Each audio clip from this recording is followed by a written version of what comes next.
I know the last 2 sessions we've been doing something around it, and I felt maybe I should have a dedicated session to even go beyond what we normally cover in class. When I say in class, in the Excel class, and even in the financial modeling class, as it relates to these dedicated planning tools in Excel. So I'm going to get the practice file. I've created the practice file, and as a reward for you joining on time, I'm going to share this file with you. So let me do that right now. So I'm going to share the file as it is right now. Then you watch the video and practice on it, or if you can practice along, that's also good. So let me do that right now. Let me close the file and share it with you. So I'm going to share it, the upload file, and I think I have it in my, in my documents folder. So I click on upload. Let me turn your mic here, so that's, I think that's done. Let me go pick up the file. Awesome. Copy URL, paste in the group, in the chats, in the Teams chats, the practice file. So I've done that. You can download and practice along. So let me go open the file again. Hello, Mr. Waka. Yes, sir.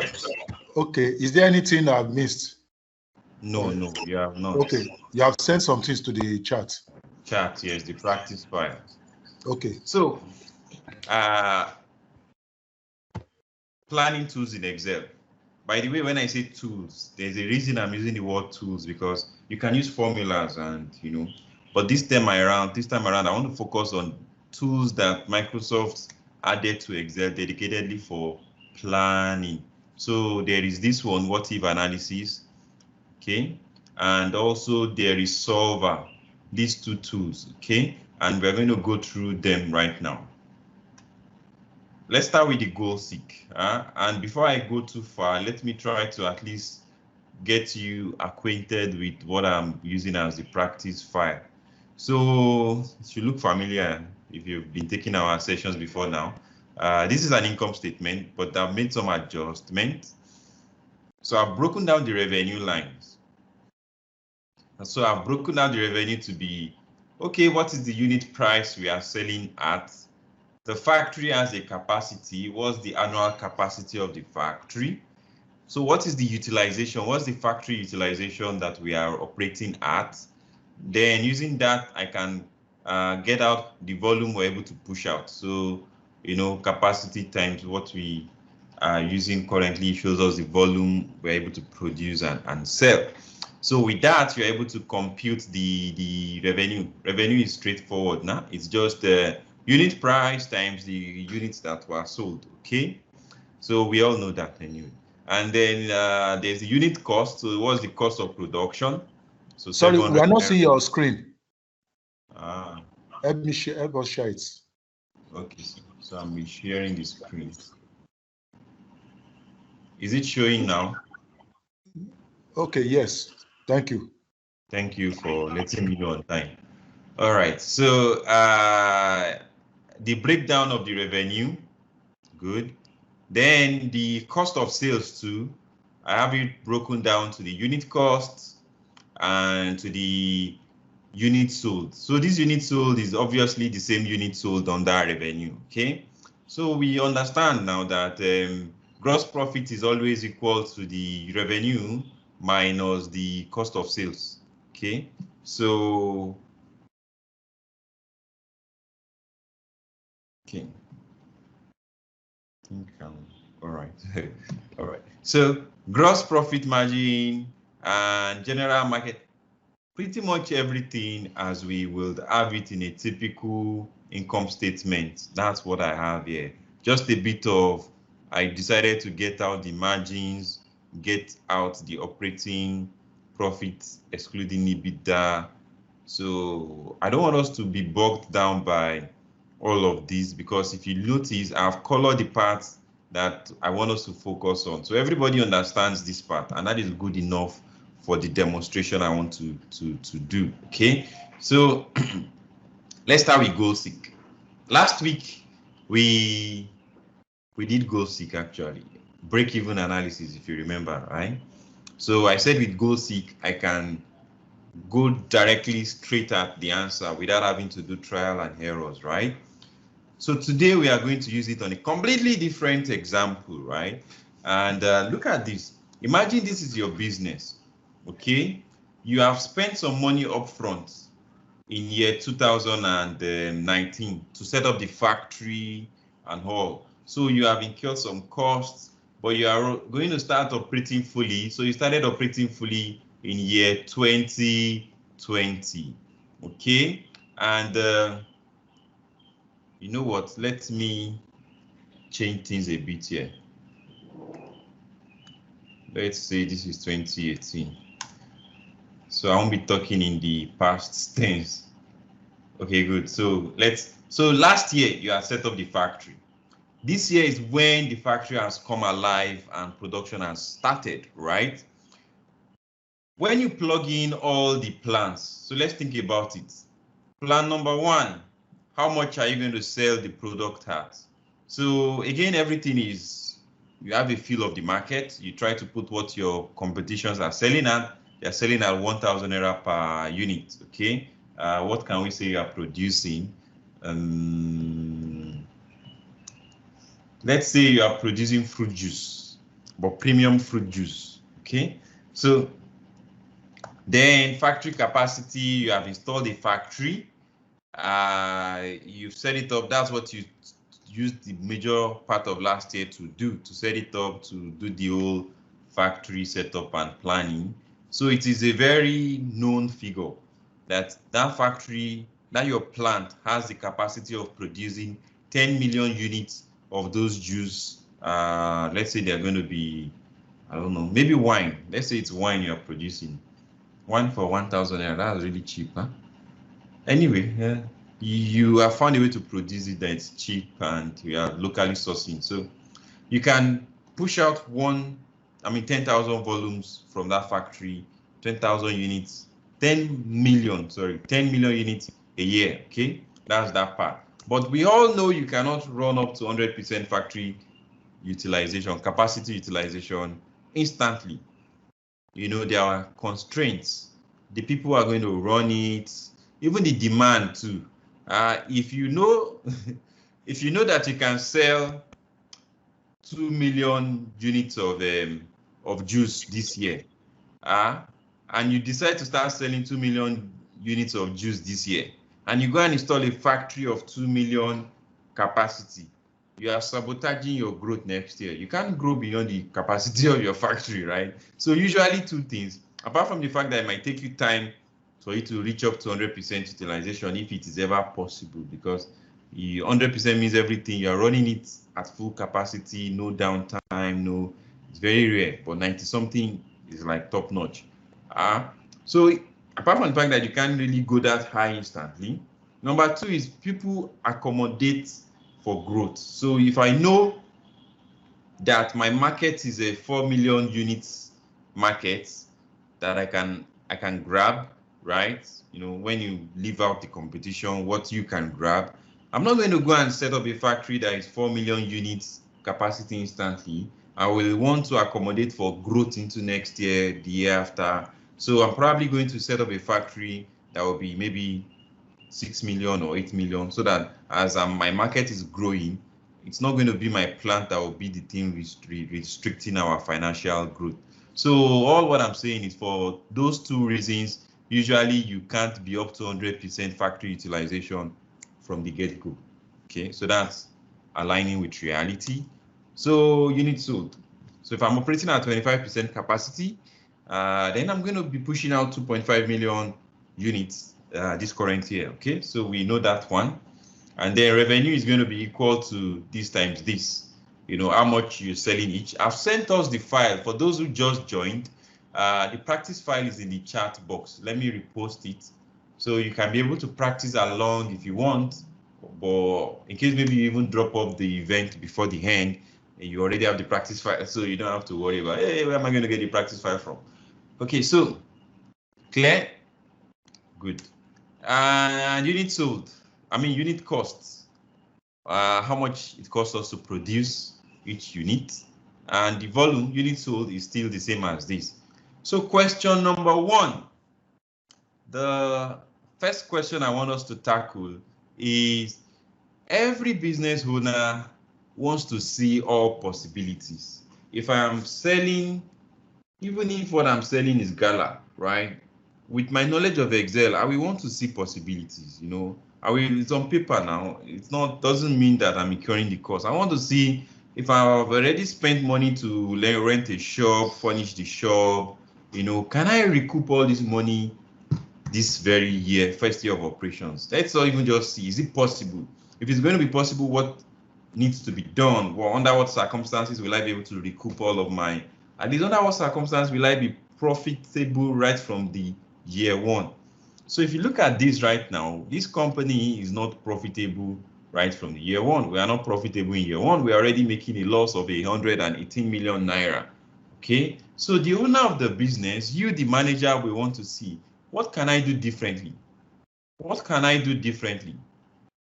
What can I do differently? Can I push my production guys? Can I push my production team to ramp up production faster? Can we try to, not leave too many unused capacity, because you've already paid for the factory, you've set it up. So that's going to be your low-hanging fruit. Can I ramp up production faster and see, what can I put as target to at least start becoming profitable from the first year? Are we ready?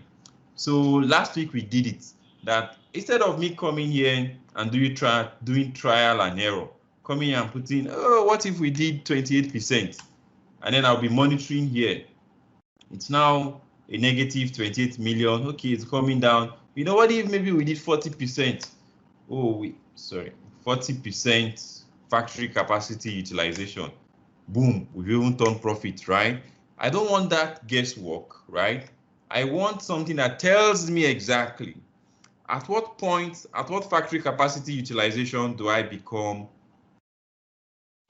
profitable. Even 0 is a profit. 0 is not a loss. 0 is a profit, So profitable. Okay. Are we ready? Anybody wants to give me a hand? Want to explain? You are here last week, or you already know how to do this? By the way, from the example sheet, you will know I'm in goal 6. So that's it. That's a tip for you already to know that I'm expecting us to use goal 6. Anybody wants to give it a try? Anybody wants to say something? Wants to guide me? Wants to say? You can type it in the chat box. You can unmute your mic and say it. Oh yeah. Let's say something. We are working on trying to give people gifts in this our session, because even though we can say, oh yes, we are doing free training, but that is not going to be fair. There are some of you that you sacrifice a lot to be in this session, and there are some of you that even when you know what we are teaching on, you still join. So it doesn't cost us too much for us to find a way to say thank you. So we're still fine-tuning how we're going to do it, but we're going to start rewarding people for not just showing up. Showing up is going to count, but also actively participating. So at least even if we can't pay you for the data you are using, let us give you something to let us truly show to you that we are grateful. So anybody wants to guide me? I'm going to call names. So thank God many people here are people that cannot be annoyed with me if I call their names. Some of you have no right to be annoyed because I have the teacher-student privilege. Okay, but please say someone just volunteer. That's one way of you knowing something better, when you try to use it without preparing ahead. Going? Yeah. Okay, Mr. Amaka. We Yes, would click on view on the Excel. Okay. No, data. Sorry, data menu. Okay. Yes. So after click on data menu, you go to I think goal 6. Okay. What if analysis goal 6? Okay. So I'm following your steps and we are getting there gradually. So I've clicked on goal 6. So yes, I think. Okay. Now, what you want to achieve is the cell that you want to vary. Okay. The sets that you need to vary in order to achieve. What were you planning to achieve? Okay, so the owner of the business wants to see that at what, let me zoom. The owner of the business wants to see that from the year one, can I even become profitable? What do I need to do? What capacity do I need to produce at for me to become at least, break even, profit kind of? Okay. You get it? So, yes. All right. So Let me go that back means to you, post. All okay. right. Yes. So you click on that, the cell containing that Income, are we net income. Yes. Okay, so I've picked it. I've picked on the cell Then, containing net income. Want to change it to then what value? to the value that will make the income equals to the revenue equals to 0. So that would not be 0. After yes, 0. By Yes. changing what, sir? By changing since we are looking at the income, so it will be by changing the revenue. Sorry, by changing the units. Yeah. In this case now is even this factory Yes, utilization. factory utilization. Yes. Exactly. So that's it. Thanks a lot, sir. I hope everybody followed along because that's the answer actually. So if you look at it, we want to set our net income to 0. We want to see a point at which we become, are we following? The point at which we are able to become profitable, like break even. Let me use that word break even again. So we are setting the net income to 0. And then by changing one, so I want to see at what factory capacity utilization, so you as the owner of the business, you want to see at what utilization of your factory will you be able to break even. So once I do okay, that Excel is going to do its own bits. So it has done something and it has said boom. See, it's now 0, right? So it has said that if you produce at 29% factory utilization, almost 29% factory. If you go at that, if you're able to ramp up production to 30% of your factory capacity, then you start becoming profitable. So you as the owner of the business, that becomes like a threshold for you, something you want to drive your team to achieve, so that at least you are already, by the second year you'll be thinking of just pure profits. You are no longer struggling with expenses and looking for extra money to cover losses. Okay, so clear? Okay, so I'm going to move on to the next one. So I hope we know goal seek, at least from what I've said. I hope nobody is confused about what goal seek does. Goal seek helps us to say, I have a goal. What do I need to do to achieve the goal? So I need to run factory at 29% for me to become profitable here. So since I've given you the file, I want you to also, if we want to become, so you do this at your own time, right? So if we want to become completely, we want to have a payback period, like we want to recoup all of our expenses, we want to become completely, what's the right word now? Cumulative profit to be 0, already by this year. Use goal seek to make cumulative. Yes. Okay, so in a situation where we're not working with factory capacity, right, you can still make use of your unit. We can still make use of the unit. If you're not working with factory capacity. Yes, definitely, yes. We can still make use of the units. Yes. So in that case, you'll be the one typing the units manually, kind of. Okay. Yeah.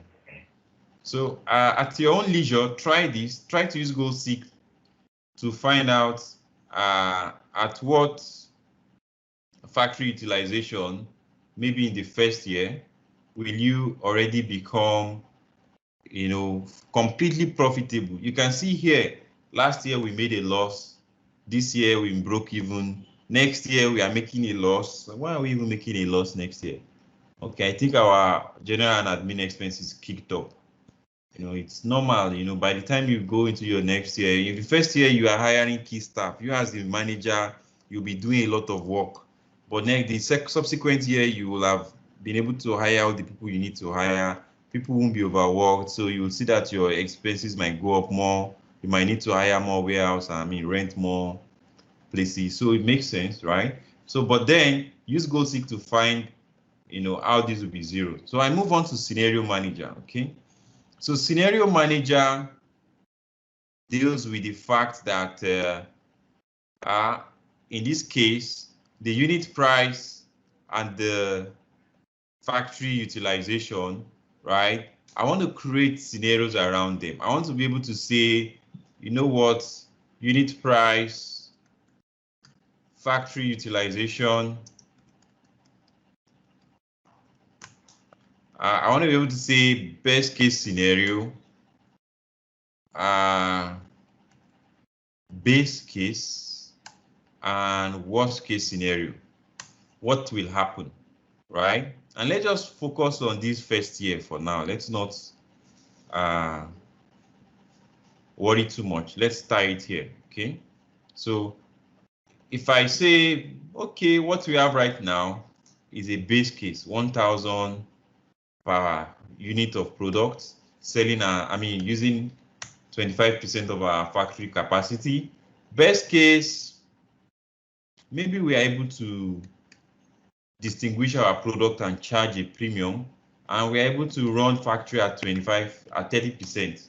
But worst case, you know, maybe this is the market price actually, that 1,000. So we still sell at 1,000, but due to unplanned issues and what have you, we were not able to get factory to operate at 25%, so we were at 20%. Okay, how do I capture all these scenarios? How do I capture these scenarios, right? So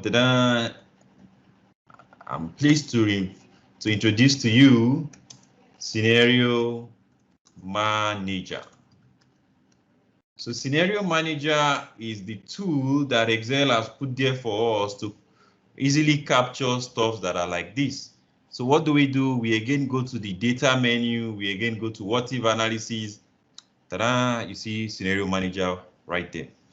So I click on scenario manager, and the user interface is very, like, it directs you, it helps you to understand what it is expecting. So based on what I've said, we have 3 scenarios, right? So I'm going to click on add to start adding the first scenario, best case scenario. And what are the inputs I want to modify? For best case scenario, unit price is going to be 1,000 unit price, and also what factory utilization. So these 2 inputs are the things that I want to vary to achieve my scenarios. Okay, so I pick them. Hope you saw how I picked them. This one, comma, the one after, right? And I click on OK. Then it asks me for the value. So for best case, the price is going to be 1,100, and the capacity utilization is going to be 0.30, which is like 30%. So I'm going to click on add, right? So I will add another scenario, which is base case. It will remember what I picked as the varying inputs, which is the unit price and the factory utilization. So I don't need to re-add that. Then what do I do next? I click on OK. And then it asks me for what is the base case values, right? So that's 1,000 and 25. So the value here is exactly what I'm using for the middle case, the base case. So I click on add again, and now I am creating the worst case. So for the worst case scenario, We said price is going to be 1,000, but we are not able to ramp up production to 25% of the factory capacity. So we are keeping it at 20%, and that's what I have done. Since that is the last of my scenarios, I am not going to click on add again. Right now, I'm going to click on OK. All right, so I click on OK. And ta-da, it's shown all those scenarios that I've put in. You can add up to 255 scenarios. I'm okay with the 3 anyway. So what do I want to see the effect on? So I want to see the effect of this my scenario. So if you remember what I said, I'm interested in year 2020. So let's just focus on year 2020 for now. I will show you how we can do this to allow it reflect all the years. Let me use that word, reflect all the years. But for now, let's go on with the way scenario manager normally works. So after you've entered your scenarios, the next natural step to do will be to say, okay, I want to see the summary. So I want to see the summary on what? I want to see the effect on my net profits. So on the net profit for that year. So are we going to, what will happen to our profit based on these different scenarios? Is it clear? Is it making sense? So that's why I'm picking the profits, that 118 million, blah, blah, right? So I am going to click on OK. So I hope you are looking at my screen. So I'm clicking on OK right now. So I'm clicking on OK. And this is it. So it is telling me that best case, we are already turning profit, like quick, we are making profit. By the way, I can correct this. This is unit price, and this is a factory utilization. There's another way we could have done it upfront, named range, but I don't want to load us with too much out of scope. Let me classify that out of scope for now. So net income. Okay, so it's not too difficult to write it with my hand. So it shows us that in best case, we're going to be making good profit, 231 million. So if truly you know you can drive at this, then you want to go at it, because it's a very rosy future that will come to you if you achieve this, right? And then the base case, which is like conservative, we are making a 118 million loss. This worst case is a very bad one. You see, I'm making about 268 million loss. So this helps you to see if if your production manager is complaining too much and he's saying, oh, we cannot drive up to this, it's only 20%, and he's giving you all these technical reasons, you can just call him and show him and say, see, you see, I'm telling you to drive at 30%, and we, the marketing guys, are planning to push for 1,100 unit naira per product. You kept complaining, so we lowballed our target and say, okay, let's even just do 25% factory, and now you are still complaining.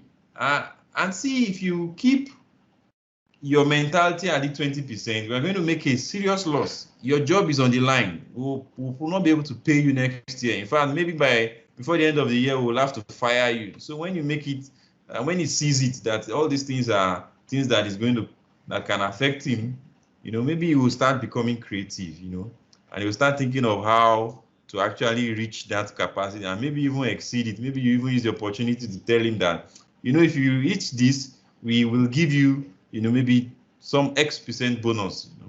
Everybody likes bonus, even if they don't like mathematics, they don't like all this finance stuff. When they hear bonus, their hair is gonna stand up, and they will start. More money is always good. Anyway, we are all very good with understanding how to use that. So importantly, what I'm pushing at is that scenario manager allows us to say, I don't want to run with one level of assumption. I don't want to just be so close-minded to say this is the only outcome possible, right? I want to be able to check out other scenarios, different other alternatives that can play out. So I guess this is clear, right? At least you understand my explanation. If you feel you want to go through my steps again, You will need to watch the video, but you'll notice I've been going slowly so that you will get the explanation. Nothing is going to skip your view, and that is good enough.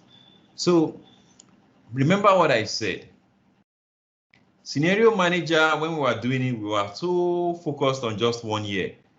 That might be good, at the start, because maybe that 1 year is a big deal for you. You want to focus on your first year of operations, right? But then you will also want something more into the future, something more multi-year type of, right? So how then can I say these two things? I want to vary them multiple years. I don't just want to see what will happen in this year, right? I want to see what will happen, as per what my revenue, my net income will be, even for the other years. So are we ready? Scenario manager, we've understood it. Let's leave it. Let's go to something else that will easily do what I've said. Data table. So with data table, right, I can be able to say, in fact, let's first try it on this. Let's try it first on this one, the one we were doing before, right? So let's try it first on, what? You know what? Let me keep to my original plan. Let's do it on this so that at least I keep trying all different permutations. So let's say on our side, we want to vary how much we can sell our product at, and then how much we are able to produce at, So we want to see how all of this, we want to make our production plan robust. We want to see if we are able to do our pricing vis-a-vis our costs correctly. What's that sweet spot? How can we be able to go and negotiate? That's why some companies go as far back as doing backward integration.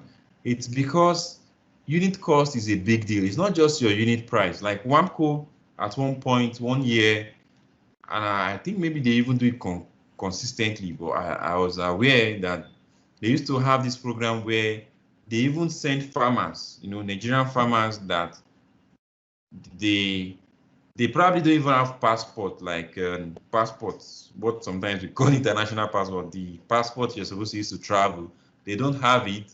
And WAMCO is going to help them get a passport, help them with whatsoever, maybe they are illiterate or literate, no matter what. WAMCO takes on itself the entire troubles of having their own person, their own people organized for them, the visa application, the everything, to go to Netherlands, to go and learn, to go and be exposed to how a dairy farm that is primed for milk production is being run, just to expose them, to open their minds to, so that they understand that there's a level beyond what they are doing, and just open their eyes. Let me say that, right? And why are they doing that? The reason they are doing that is twofold: to secure production, so that those people are going to give them priority in production. They become a preferred partner to sell to, is the off-taker they call it. But secondly, too, they will be able to get the kind of quality of raw material that they will have imported from Netherlands. They will be able to get it cheaper here in Nigeria if those farmers are able to produce at that level. So it's all about driving the unit cost down. There are so many ways. There's nothing that is so rigid. That's the cool thing about finance, at least about financial modeling. All our inputs are derived from reality, and we all know something about reality. Reality is flexible. Everybody can make the reality what we want it to be. Just that sometimes some other things will come in that will be outside of your control. But just making the case for the fact that for every serious company, they try to keep tab on these two things: how much we are able to sell to customers, hopefully maximizing that price, and also at what cost are we able to secure our kind of raw materials, our quality raw materials, and cost of production. So back to what I'm saying, or what I want to say. Rather than using scenario manager, where we'll start doing stuff like best case, base case, no. I don't want to have my mind fixed on some set values. I want to be as flexible as possible. I want to say, you know what? What if we're able to sell at 1,250? It might look far-fetched, but I tell you the truth, if you have a very good product team, there's a way they can create it. There's a way things can be done. Let me give you an example. We all know that Dangote sells cement, right? You might think about it and think, oh, cement price is fixed. But you know, in his own financial modeling, they don't calculate per bag. It does not come here and type, oh, how much is the price of cement? You know, how much am I selling the 50 kg bag? 50 kg bag of the 42.5 hour specs. It doesn't come here and say how much am I selling the maybe they even have 25 kg bag of the 37 or 37.5 hour spec. You know, they have different specs. No, in his unit economics, is purely just doing unit price and unit cost per ton. Per ton. That's what it's doing. So when you know that your stuff is on this level, then you can be more creative with your products. You can be more creative with the way you package your product. So I can package at a price point that people can afford, that on a ton level will be higher than this person buying a whole 50 kg, and I will still achieve my price point. So this is not a pricing class anyway. I'm just trying to explain that usually when you are doing your financial planning, you don't want to limit your mind, because there are people who their own experience, their own expertise is helping you to price your product, to package your product in such a way you can charge superior price, either by doing it in some units that will be affordable, that somebody will not think of it. Imagine you have a good example. You have a duplex, a 6-bedroom duplex in Victoria Highland, and you're trying to rent it out, and you want to rent it out for 10 million naira per year, and everybody keeps complaining. They are not willing to pay 10 million. You are having trouble selling it at that price. Almost everybody is wanting to pay no more than 8 million. If you are not a product person, you will not understand that if you go and meet a real estate person, the person will come to that your house, which you will notice this thing I'm saying is common in Lekki and UBI. You will see a duplex that has now been split into two, and then someone is staying at wing A, another person is staying at wing B. You know why? Somebody has found out that, you know what, if we split this your duplex as if there are two buildings, we can rent 3-bedroom out at 5 million and the other one at 5 million, and everybody is not going to complain. It looks normal. That's what they already paid. It might even look cheaper, safe, right? So someone can always package your product in a way that it will achieve the price point. So you don't kill yourself over will it work, will it not work. First of all, run the mathematics, then go and look for the person that will tell you that I know how to make it work. So let's say I stop right here. This is going to be for the price, and this will be for the, what's the other thing we are varying? The unit cost. So the unit cost maybe from 650, 660, and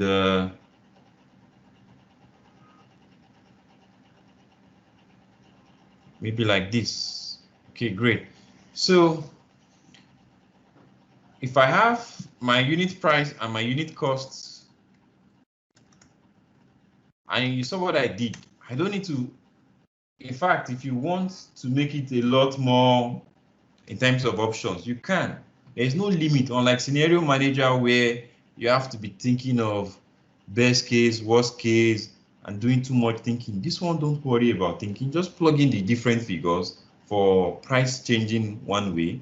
So in my case, unit price changing vertically and cost price changing horizontally, okay? So what am I interested in? That's what this is about. What am I interested in? What am I interested in? I'm interested in the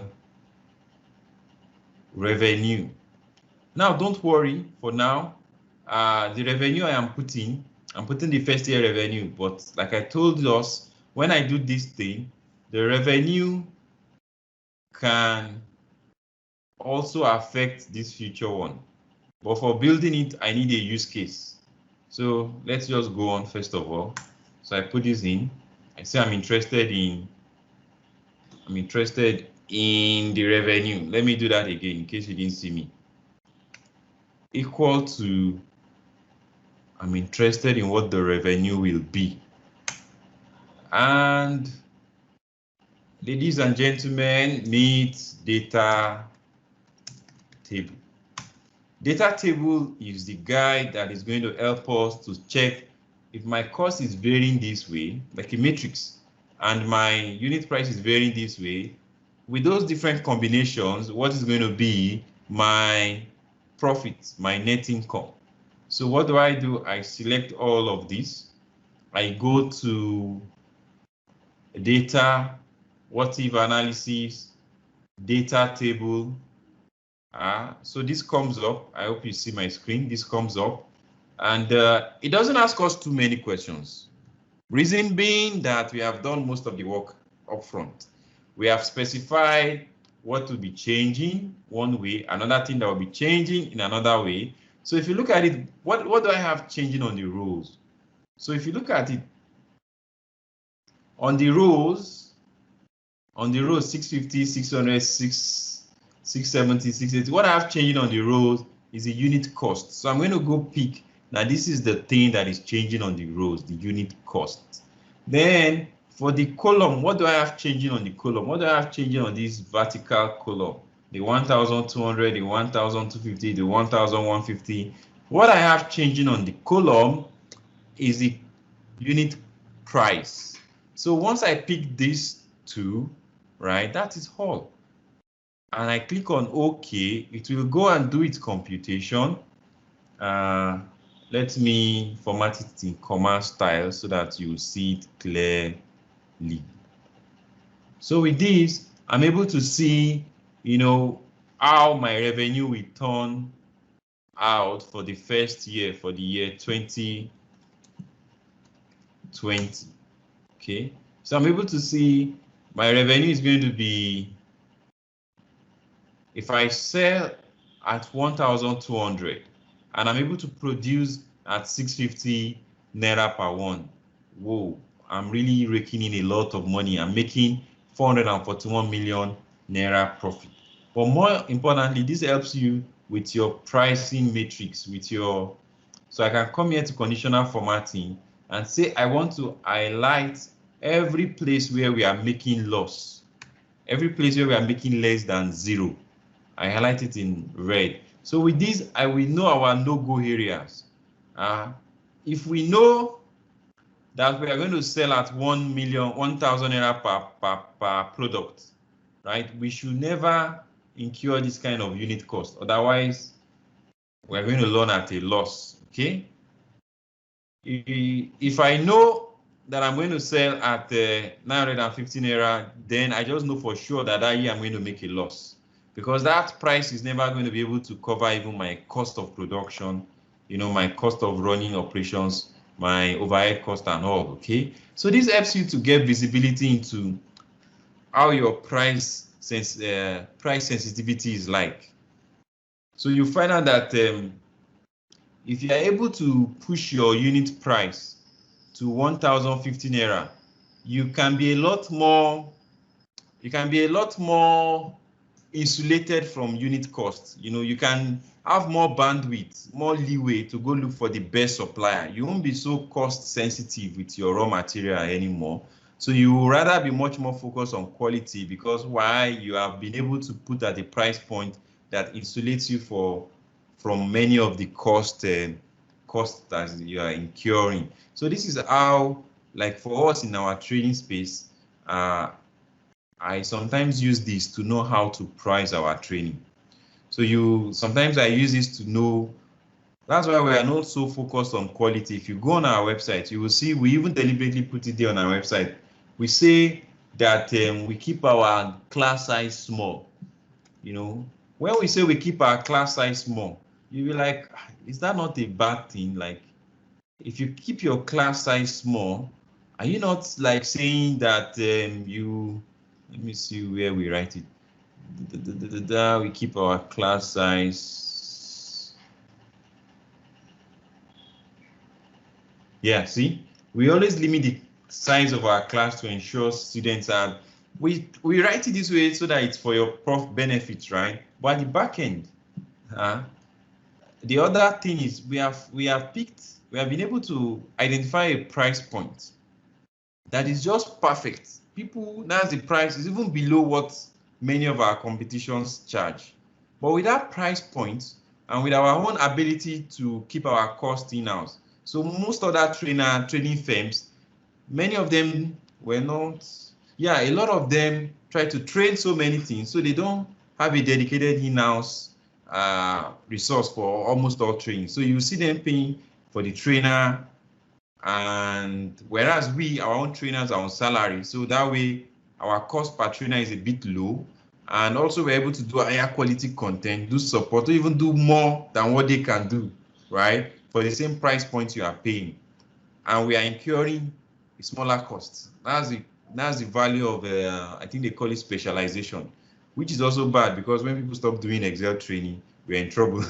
So they can be running other trainings, they can be running management, productivity, or whatsoever. But what I'm just trying to bring out is this thing that I'm writing here. They are not just theoretical. They are things that you can use on anything that involves Naira and Kobo. Even production guys can use it on production planning. Supply chain guys can use it for supply chain planning. So don't just limit it to this financial modeling I'm saying. That's why I'm giving an example of how we use it to.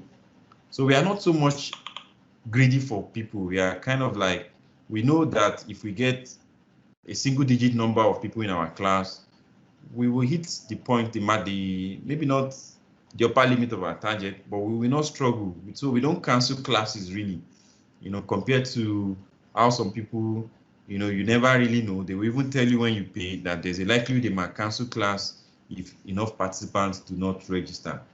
So I'm going to move on to the last one, solver. So I hope you don't have questions, because the time I have is just right enough for the solver. So it's better we do the solver, then afterwards, if you have questions, maybe I can take all the questions together. Now, what is solver about? First of all, how do you even locate where solver is? Solver is under data menu. And if you look at my screen, under data menu, at the extreme right, after what if analysis, after forecast sheet, after outline, group on group, subtotal, you see data analysis, you see solver. Now, if you look at yours, you might not see solver. If you're not seeing solver, then you need to do one thing first ahead. You need to go to File, go to Options, and Headings. So solver is an add-in that comes with your Excel, but is not enabled by default. So if you go to add-ins, you'll see manage add-ins. You'll see manage add-ins. You will see manage add-ins. Okay, I'm going to just go on the click on the go. So I click on go, and here we are. You will see all of these things. Analysis tool pack is what gives me data analysis. Maybe another day we'll do a session on it, but not today. That one allows you to carry out statistical analysis, test of variance, exponential smoothing, anomaly test, t-test, cheat-test, some statistical test anyway.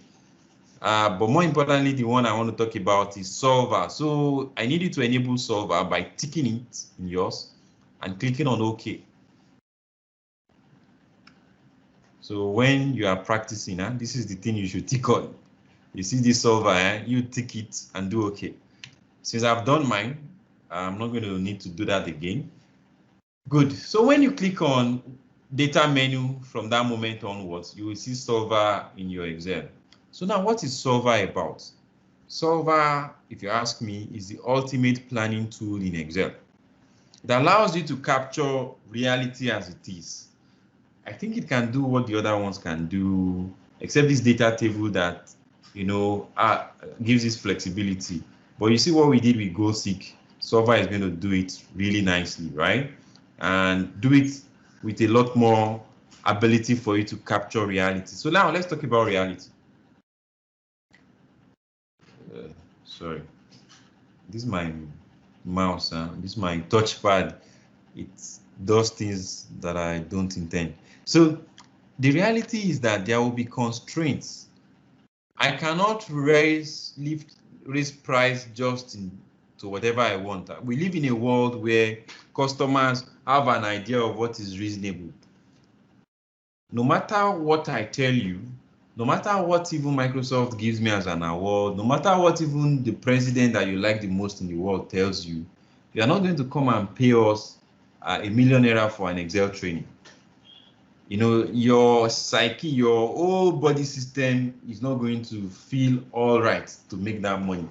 In fact, I'm even guessing your bank application will not want to work. If you are clicking that send, it will not want to send. You'll be like, this is too much to pay for an Excel training, So there is that constraint that we all know. Maybe for this product, nobody's going to pay above 1,200. No matter what you do, no matter how well you brand it, no matter all the creative stuff you do around it, nobody's going to pay above 1,200. So that's one constraint. Then let's talk about the factory utilization too. The other time we kept asking what's the factory utilization that will get us to the goal we want. But then the reality is, no matter all the bonus you promise the production team, whether you tell them to be working 24/7, the reality is that there is going to be an upper limit. There is a utilization they just can't go beyond. Either because you don't have enough salespeople that will push it, or your product is not well known enough for it to fly off the shelf at that quick rate that will help you to sell what you're producing. So it could be for whatsoever reasons, but then there will be constraints. Okay, there will be constraints. It could even be the guys that are installing it, that are setting it up, that says they're going to set it up in phases, that they will set it up and be bringing up the capacity. Maybe your factory has the potential of 5 production lines, and each production line can produce 20%, equal capacity, but you can't turn on all the lines right from day one. So maybe line 1 can come up first, and then over time, line 2 will come up. So with all of that, you will know that there is a hard limit, right? So how do we capture all of this? Are we ready? So that's what Solver does. Solver says, I can help you find what you are looking for.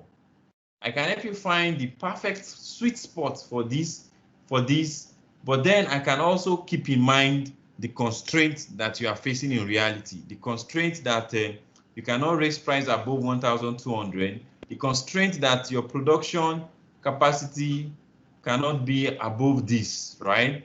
And that's what Solver does for us. So let's see it improve. Let's see it work. Let's see it do its thing anyway. So I go here, I click on Solver, and you see, now you know that I'm cheating. I've actually done it before the class. So let me just delete everything. Let me reset all. So I'm going to reset everything good.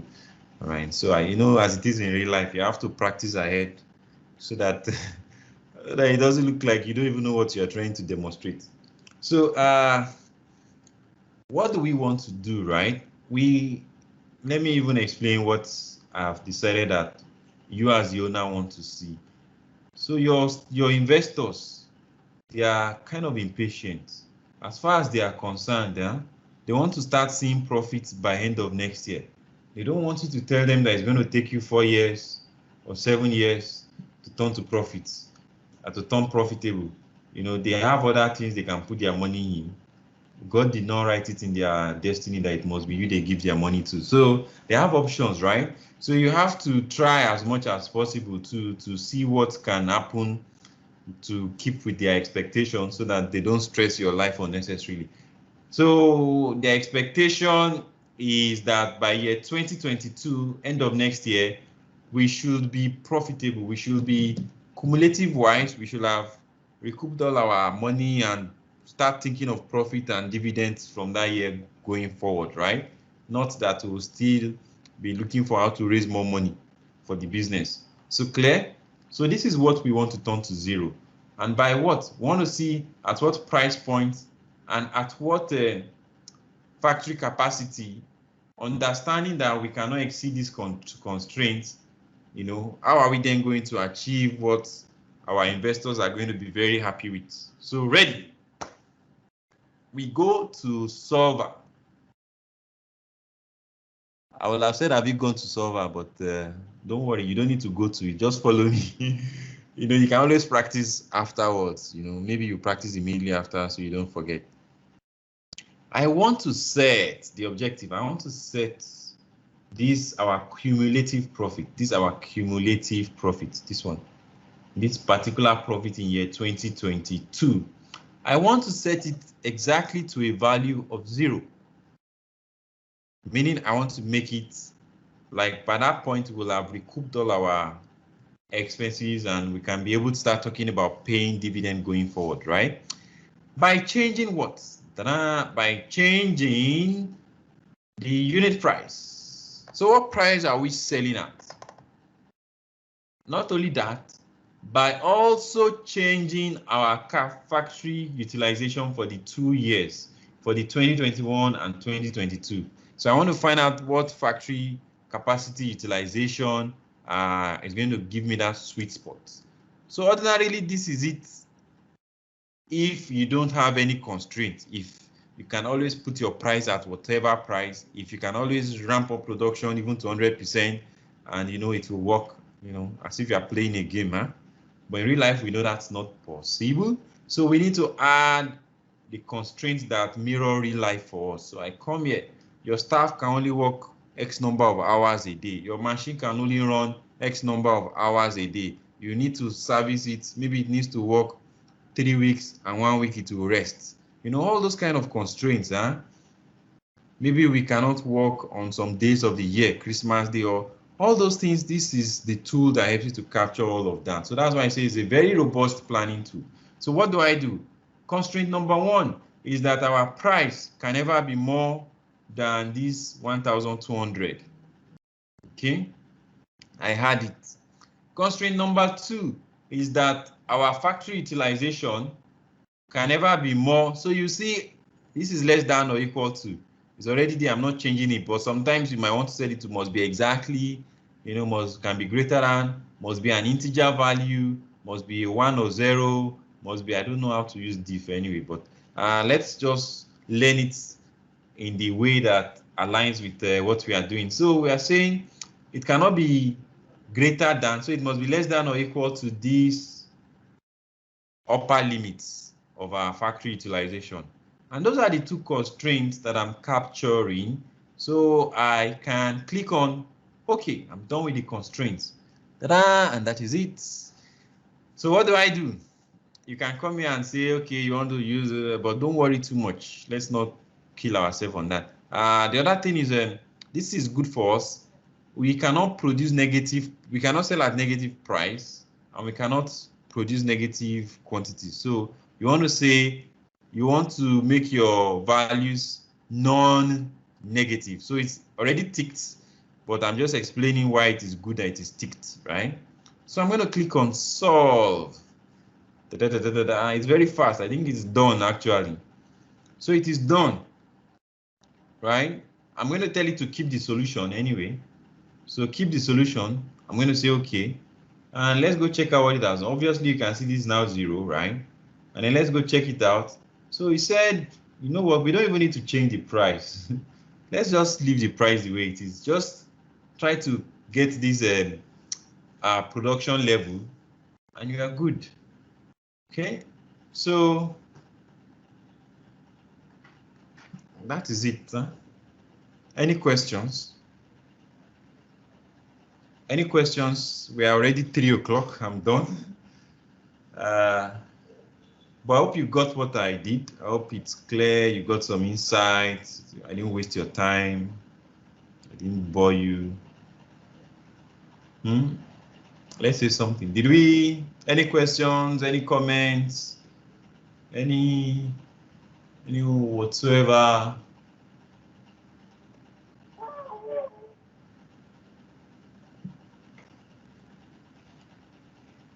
Okay, so in the absence of any questions, in the absence of any comments, I'm going to wrap up the session. So thank you for joining. And just to let you be aware, we run trainings, but that one aside, we have a session, a special session. So we're always happy whenever we have a lady presenting to us, because somehow it's looking like we don't get many ladies in this our space. So it's always a very amazing thing, a thing of joy for us when we're able to get a lady to come present. And so today at 4 p.m., we are having a special, a super lady, you know, that emoji in WhatsApp, super, you know, a power lady who is going to be presenting to us. So join us at 4 p.m. and our topic is really interesting too. So, merci beaucoup, Monsieur Anthony. So join us at 4 p.m. to be part of this session, and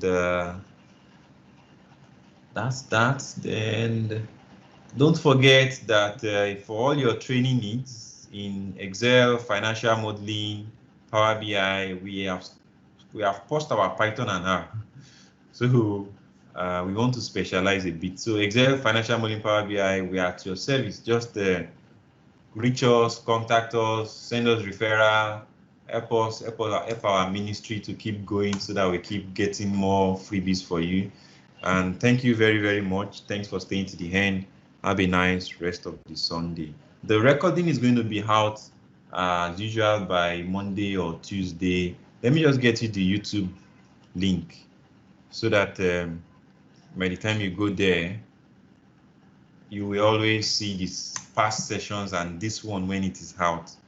So thank you once again, and see you next week. Bye. Thank you, Michael. And for those who joined late, let me just repost the practice file. You know, so I'm reposting the practice file. So the practice file we used, this is it. I've reposted it, so I'm ending the meeting now then. Bye.